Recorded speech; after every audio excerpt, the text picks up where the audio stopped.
In the first semester, one of the problems we looked at was maximizing and minimizing a function f of x, together with the condition that the x had to be between some number a and some number b. It's possible that the biggest and smallest function values might happen at the end points, left end or right end. It's also possible that I might have maximums or minimums at a place between a and b, where the first derivative was 0, meaning horizontal tangent line, or at a place where the first derivative doesn't make any sense, I might have a sharp corner on the graph. The plan that we adopted in Calc 1 was at each one of these possibilities, we calculate the function value. Whichever one is biggest is the absolute maximum, and absolute min is the smallest function value. We have to take into account, of course, both possibilities that the derivative might be 0, or in this case, might not exist. Initially, we were using only first derivatives in Calculus 1, so for each candidate of this type, we'll look at the sign of the derivative before you get to the point you're interested in, and the sign afterwards. For example, if to the left the derivative were positive and to the right the derivative was negative, this tells me that the function went from increasing to decreasing, and therefore I have a relative maximum. If the function went from decreasing to increasing, I'd have a relative minimum. Lacking any information about the second derivative test, this is about as good as we can do. If we do, in fact, have some information about the second derivative, we can sometimes short-circuit this entire process. Imagine that I'm looking at the graph of a function f, and I've managed to locate a place where f prime of c is 0, so that I have a horizontal tangent line. I calculate the second derivative at that same spot, and it turns out that it's positive. This tells me that not only do I have a horizontal tangent line, but the graph is concave up as well, so I have a relative minimum.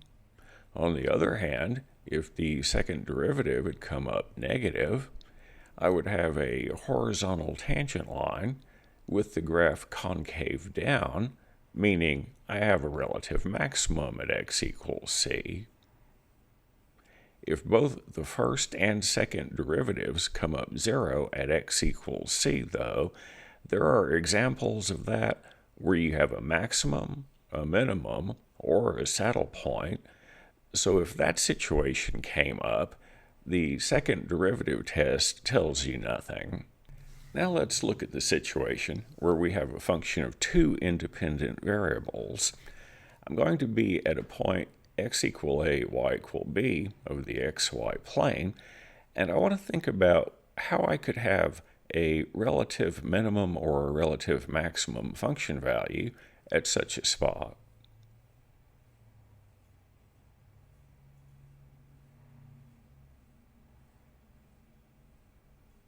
Imagine traveling away from the point AB in the direction of some unit vector u. If I look at the directional derivative of f in that direction, since it's a number, it is either positive, negative, or 0. If the directional derivative were positive, then in the direction I'm traveling in for u, the function would be getting bigger. Travel in the direction of negative u, the function would be getting smaller, so I have neither a maximum nor a minimum. If the second derivative were negative, in the direction of u, the function would be decreasing, while in the direction of negative u, it would be increasing. Again, I would have neither a relative minimum nor a maximum. The only remaining possibility is that the directional derivative be the zero vector for all u. The only way that happens is if the gradient vector is the zero vector, or doesn't exist. This is the two-variable version of f prime at x equals 0. As an example of this, let's look at f of x and y equals 5x squared plus 10y squared minus 4xy minus 2x minus 3y plus 1. We're going to look for candidates for relative maximums and minimums by looking at the gradient of this and finding out where it is 0 or undefined. Since this is a polynomial, the components of the gradient always make sense and are easy to calculate. If we want to have a maximum or minimum, it's necessary that both of those partial derivatives work out to be 0, which then reduces down to a system of two linear equations with two variables. If we know Cramer's rule, then we can immediately write down the solutions of this. Otherwise, solve one of the equations for one of the variables in terms of the other and do substitution.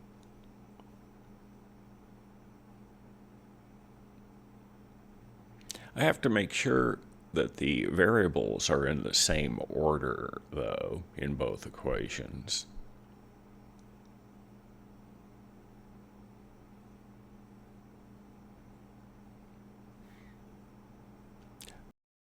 The determinants involved are easy enough to calculate.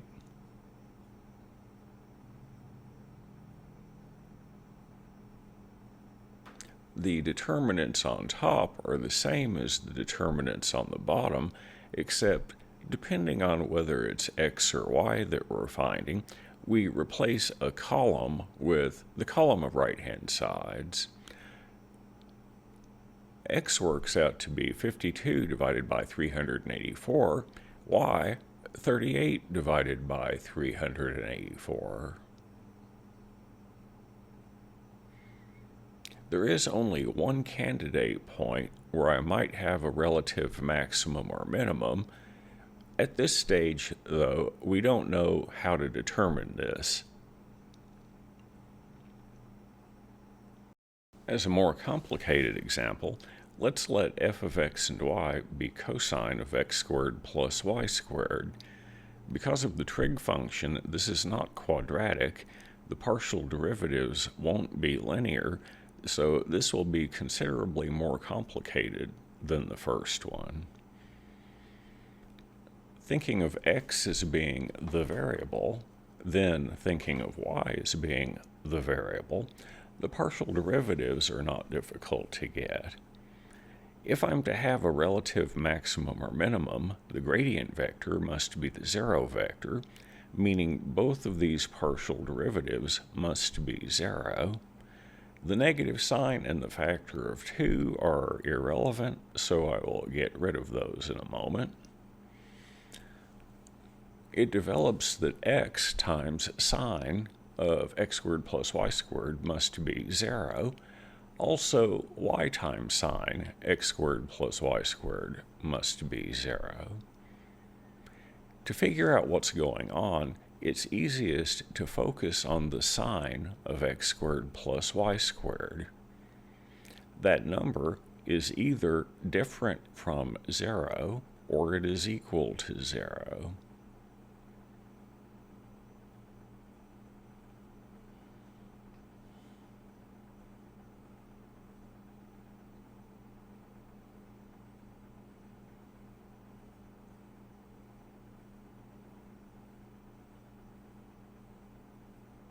If sine of x squared plus y squared is not 0, then in the two equations that I have, it must be true that x is 0 and y is 0. So if sine of x squared plus y squared is not 0, there is only one xy to correspond with that, X and Y will put me at the origin. They're both 0.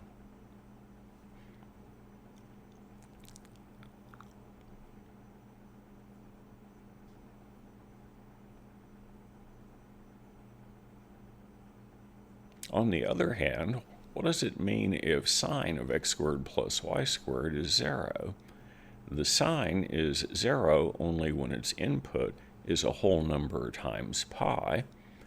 X squared plus y squared can't be negative.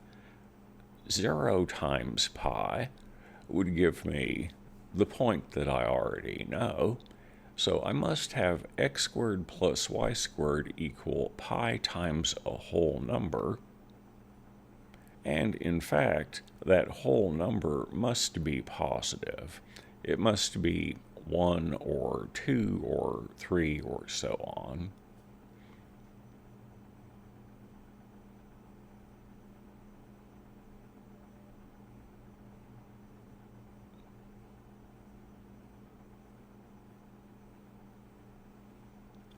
However, for each value of n, 1, 2, 3, and so on, this represents a circle centered at the origin, radius square root of n times pi.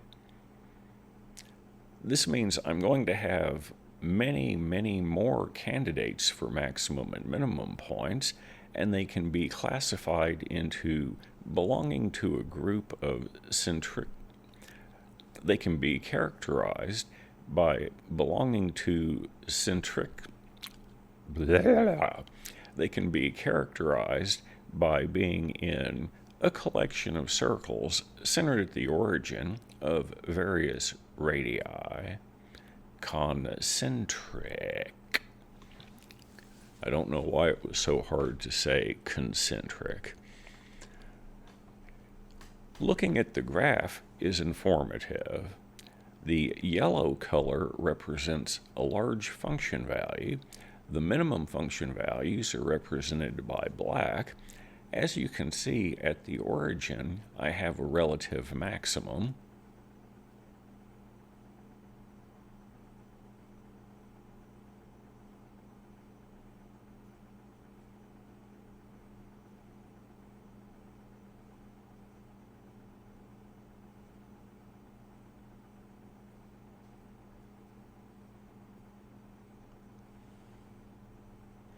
I have an entire circle of relative maximums.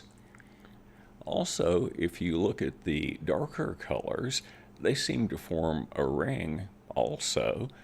This is consistent with what we've said in our calculation, but to make it more obvious, look at it from a more above point of view. There are many bright yellow circles. There are many circles where the function value is as big as it can get. There are many black circles also. That's where the function value is as small as it ever gets. So this picture is consistent with our calculations.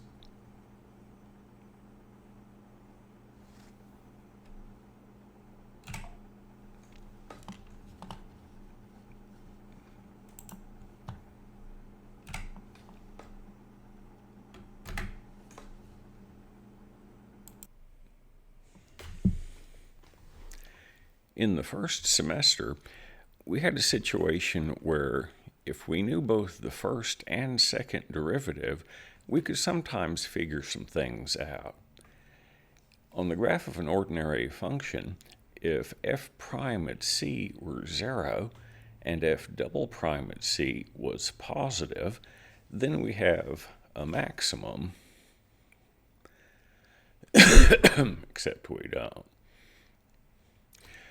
We'd like to figure out, for the two-variable case, what's going to play the role of the second derivative test from Calc 1.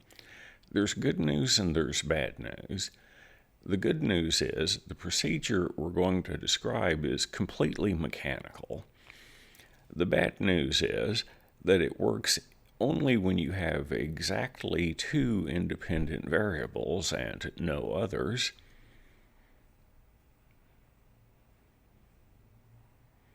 So we'll proceed. Firstly, find all places where the gradient vector is 0. At any such point, calculate this d number. It's the second partial of f with respect to x both times the second partial of f with respect to y both times, minus the square of the second of f with respect to x first, then with respect to y. This is to be evaluated at each point that is a candidate for a maximum or a minimum. Since d is just going to be a number, it's either positive, negative, or 0. Each one of these different cases will indicate something to us. If the d number is positive, then it's possible to show that the second derivative of f with respect to x can't be 0, so it must either be positive or negative. If d is positive and the second partial of f with respect to x is also positive, one thing is going to happen. We're going to have, in fact, a relative minimum.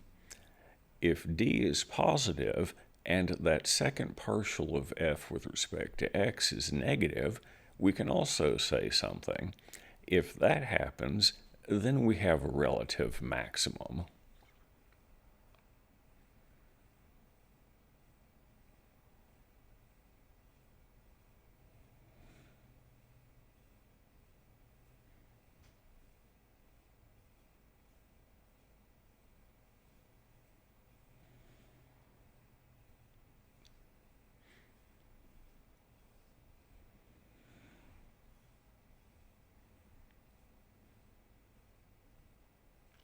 It's possible to show, in this scenario, if the d number comes up negative, we have a saddle point at the indicated spot.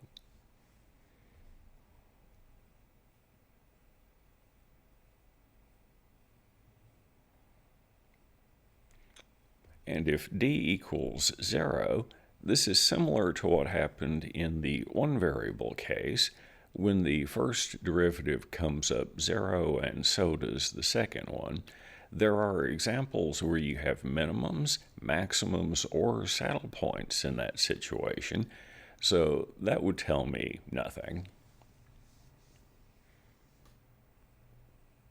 As an example, let's look for relative maximums and minimums of this function. We will also apply this second derivative test. The first derivatives are straightforward to calculate. The second derivatives are constants because my function is quadratic. To find a candidate for a maximum or minimum, I have to find out where both of the partial derivatives are 0. This is similar to something that we did before. The x and the y are straightforward to figure out. To apply the second derivative test, I'll take the values of all of these second derivatives, calculate the d number, which turns out to be 92.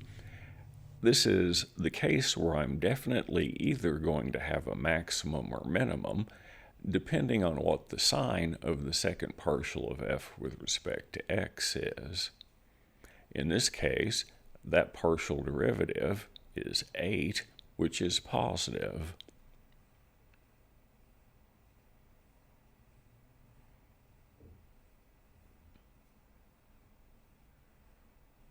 This tells me that I have a relative minimum point at the spot that we have calculated.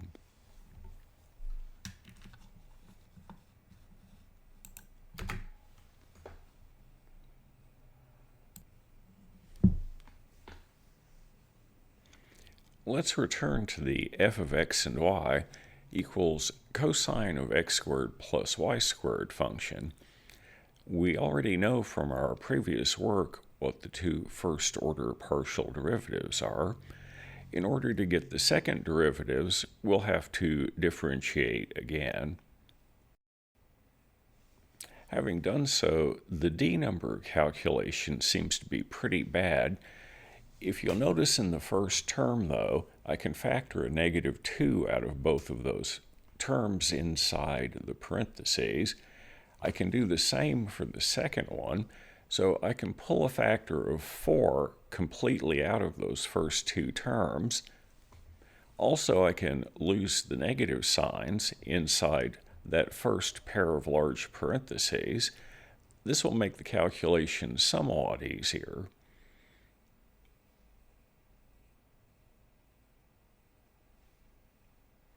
Doing the indicated algebra, I'm going to make an abbreviation. S is going to be short for sine of x squared plus y squared, C short for cosine x squared plus y squared. I'll work out all the algebra and then at the end put the meaning of the S and the C back in. This is done purely to keep from writing so much.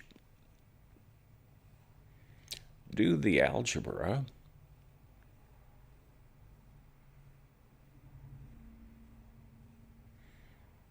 Simplify.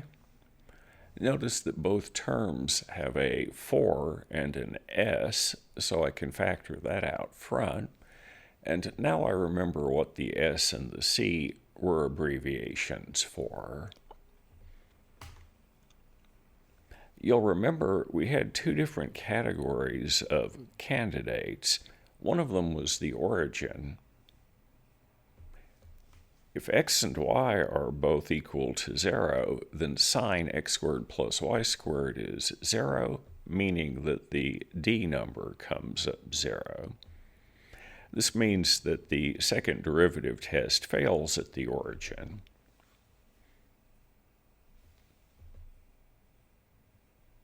On the other hand, we had some concentric rings of maximums and minimums. If x squared plus y squared is a whole number times pi, then sine of x squared plus y squared is 0. So my d number is 4 times 0 times whatever is in the large bracket here, which is 0. The second derivative test fails on each one of those rings that we found. We have now completed, at least for the two independent variable case, building an analogy with what you did in Calculus 1 for relative minimums and maximums. We have not yet addressed what to do about the absolute minimums or maximums, because in order to do that, we're going to have to try to figure out what plays the role in our new context of a closed interval from Calculus 1. So we will look at that in the next video, and then we'll finish talking about our differential structure by looking at the method of Lagrange multipliers. Until then, I hope everybody has a good day, and I'll talk to you again soon.